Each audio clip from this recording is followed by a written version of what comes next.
Hi, it's Lily. Let me share the latest SecureTransport features and improvements with you.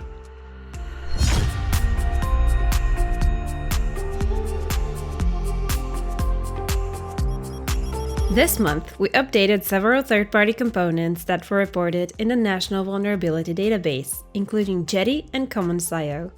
Refer to our third-party software and licenses document for the complete list. To reduce archive maintenance time, we were introducing a new option, Rotate Archive Folder, which can be enabled on the file archiving page. With this option, instead of storing the archived files in a single folder, they will be stored in time-stamped subfolders, making for easier cleanup by the archive maintenance application. Come explore our new Zero Downtime Update FAQ section. It's available in the Administrator Guide and addresses common questions about the Zero Downtime Update feature.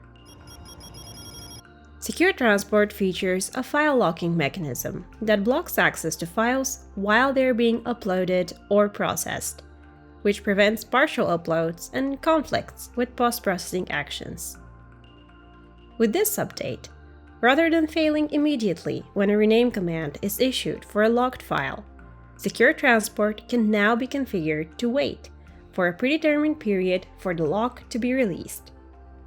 This waiting and retry mechanism can be customized using the server configuration options that you see on the screen here. With this update, we're enhancing the warning messages in SecureTransport. For all configuration options that require a numeric value, if an unsupported value is specified, as we have in the example here, wrong value, a warning message will be logged upon usage, and the default value will be applied instead. Thank you for watching.